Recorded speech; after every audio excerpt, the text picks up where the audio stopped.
Jangan lupa subscribe YouTube channel Metro TV News dan jangan lupa nyalakan notifikasinya. Tuhanku, aku hilang bentuk. Kutinggalkan negeri yang sengkarut. Serat yang mengertas pada serat yang sama. Kita sepasang buku yang lupa. Apa ada angin di Jakarta? Arungi air mata kami. Dan suara yang ku cintai kan berhenti membelai. Dan ibulah yang meletakkan aku di sini. Sebab seburuk-buruknya kemiskinan, ada sekaya-kayanya doa. Sajak ini melupakan aku kepada pisau dan tali. Namun di sela-sela huruf sajak ini, kau takkan letih-letihnya ku cari.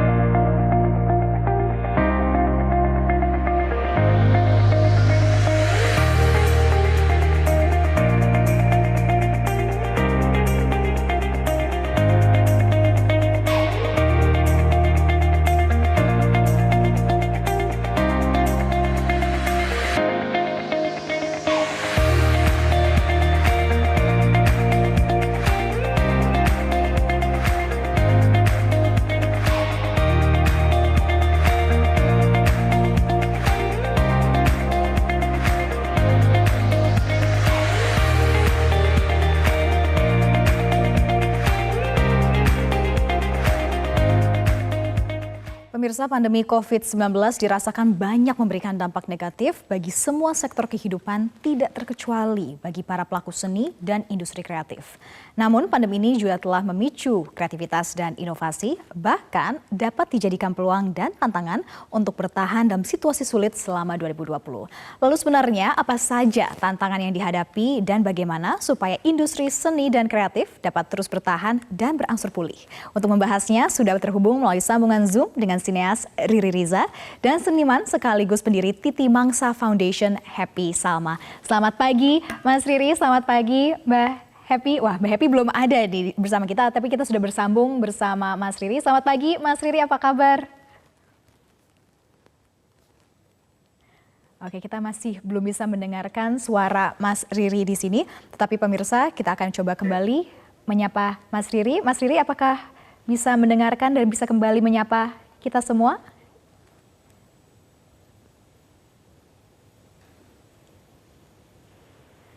Baik, sepertinya kita masih... Waduh, akhirnya muncul suara Mas Riri. Mas Riri, apa kabar? Sehat Mas Riri? Baik, terima kasih. Oke, Mas Riri, kita mau tanya nih tentang tantangan yang dihadapi Mas Riri dan juga para pelaku pembuat film di Indonesia. Seperti kita ketahui, Mas Riri juga untuk proses produksi ada beberapa film yang terhambat, bahkan berhenti proses produksinya di awal pandemi. Sekarang seperti apa? Bagaimana teman-teman dan juga Mas Riri coping with the situation, Mas? Ya, tentu saja yang pasti kami semua tuh banyak yang tidak bisa menebak ini akan berlangsung berapa lama. Dan kalau apa yang kita harus lakukan sebenarnya sudah cukup bisa dibayangkan gitu, bahwa produksi film tidak akan lagi seperti dahulu. Mungkin kita harus lebih kompak gitu ya, menggagas ide. Kita harus bekerja dengan tim yang lebih kecil. Kita mungkin harus bisa bersiasat dengan lokasi yang lebih tertutup gitu. Nah, itu yang sekarang kami harus pikirkan gitu. Kalau tertunda produksi, saya rasa sejak bulan Maret, Juni, Agustus kita sudah tahu bahwa ini banyak produksi yang tertunda, tetapi kami harus bersiasat karena ini belum kita bisa bayangkan berapa lama akan berlangsung. Berapa lama waktu Mas Riri untuk adaptasi, baik dari teman-teman sineas dan juga para produser film, sutradara dari awal masa pandemi, karena kan awalnya mungkin hanya beberapa bulan saja, terus tiba-tiba sampai sekarang akhir tahun belum ada perbedaan. Bagaimana shifting mindset-nya? Ya, jadi memang ada bagian-bagian yang kita sudah terbiasa lakukan. Saya yakin hampir semua pembuat film di Indonesia itu adalah pembuat film independen, ya. Kami bekerja dengan biaya yang kecil. Kita bekerja dengan lokasi yang terbatas, dengan anggaran yang kecil. Jadi yang sekarang kita lakukan adalah shifting lagi dari tadinya membuat film-film besar menjadi film-film kecil. Itu yang kita lakukan, dan syukurnya itu tidak butuh waktu yang panjang kalau dalam pengalaman kami. Oke Mas Riri, dan untuk tantangan yang dihadapi saat ini bagaimanakah? Mas Riri juga sudah mulai nih memproduksi film-film lagi di penghujung tahun 2020. Ini bagaimana menghadapi tantangannya buat tahun 2021? Ya, jadi intinya begini, saya pikir semua dari kita sudah cukup sepakat ya bahwa ini adalah sebuah krisis baru. Ini adalah sebuah tantangan baru. Tetapi di dalamnya biasanya ada kesempatan. Misalnya sudah mulai muncul alternatif untuk mendistribusikan ide-ide kita melalui digital platform. Saya pikir teman-teman pembuat film independen, film pendek di beberapa kota di Indonesia sangat berhasil melakukannya. Misalnya ada satu film yang didistribusikan lewat YouTube dan ditonton lebih dari 30 juta orang, di-view dari 30 juta orang. Itu kan berarti ada yang bisa memanfaatkan kesempatan ketika kita semua harus di rumah, kita hanya bisa menonton lewat gadget. Tetapi pada saat yang sama, saya juga sangat mengapresiasi upaya misalnya bioskop di Indonesia yang sudah mulai membuka diri dengan sebuah protokol yang dipromosikan, protokol kesehatan yang dipromosikan dengan baik. Misalnya bagaimana mereka menata sirkulasi udara di dalam bioskop, bagaimana sistem bookingnya lewat online sehingga penonton bisa dibatasi. Jadi kita tetap punya harapan, mudah-mudahan tahun depan. Itu sih. Saya juga sudah syuting, tantangannya adalah prosedurnya sangat-sangat rumit. Jadi kami harus Mas Riri ya, pasti. Iya. Kami harus PCR semua kru, kami harus menciptakan bubble, di mana semua orang hanya bisa berada di satu tempat, tidak boleh keluar sama sekali. Itu kenyataan. Melalui proses adaptasi ya Mas Riri pastinya. Nah selain Mas Riri, kita sudah tersambung juga nih Mas Riri, kita mau tanya tantangannya ini bersama dengan Mbak Happy Salma yang sudah tersambung bersama kita melalui sambungan telepon. Selamat pagi Mbak Happy. Hai, selamat pagi.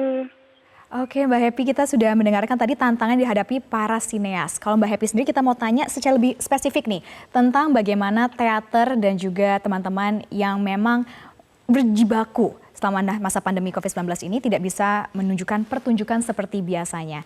Seperti apa Mbak Happy? Iya, kalau teater ya memang harus nonton langsung, itu energinya tidak bisa tergantikan oleh apapun ya.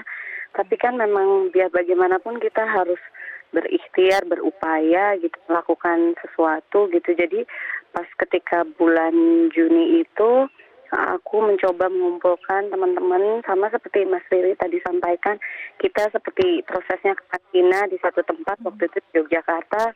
Saya ajak Mbak Ratna Rianti Arno mewakili Teater Koma, lalu Mas Susilo di Teater Gandrik, lalu Mas Butet, lalu juga ada Reza Rahadian, ada saya, ada Wulan Guritno, kita di satu tempat. Kita melakukan latihan parsial di tempat masing-masing, toh saya juga di Bali, ada yang di Jakarta, ada yang di Jogja. Lalu setelah itu melakukan berulang-ulang, baru kita ketemu selama 2 minggu, ya melakukan protokol kesehatan tentunya.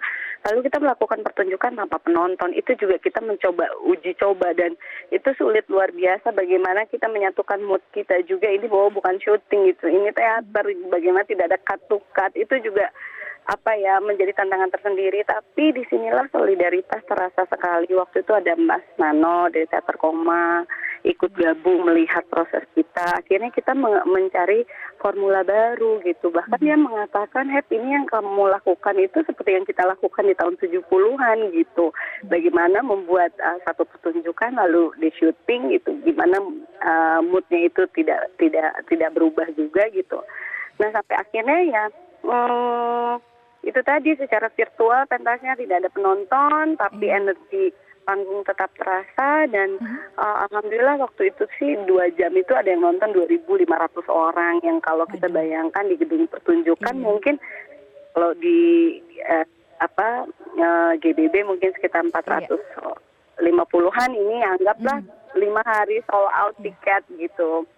Jadi benar-benar masih ada semangatnya baik dari para penontonnya juga jadi memberikan ini ya semangat suntikan untuk para seniman dan juga para pemain teater. Oke Mbak Happy, nanti kita mau tanya lebih lanjut lagi seperti apa proses adaptasi dan juga optimisme teman-teman seniman dan juga sineas. Tetapi kita harus jeda terlebih dahulu pemirsa, tetaplah bersama kami di Selamat Pagi Indonesia.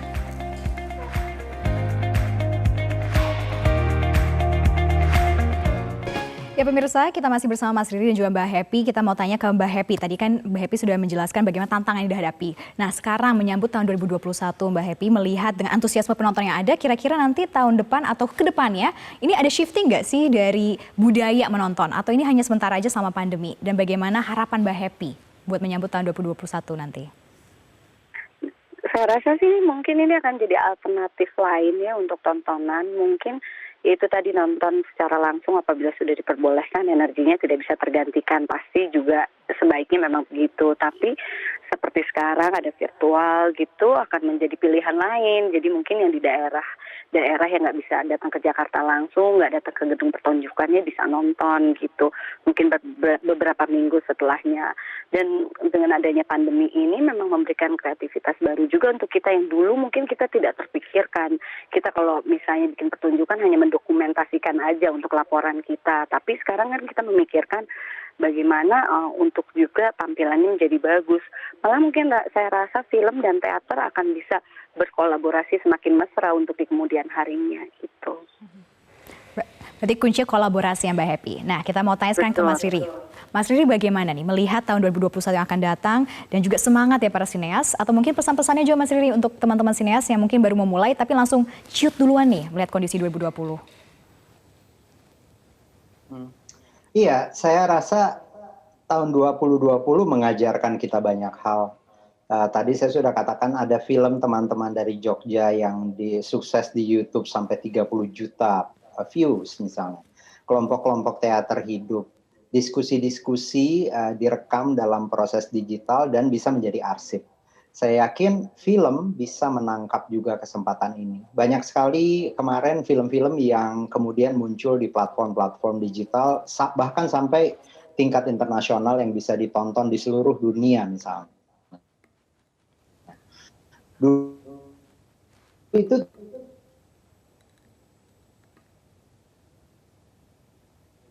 cerita-cerita yang menggemakan suasana kita sekarang gitu dan membangun kita gitu. Itu saya rasa satu hal yang menjadi tantangan para sineas.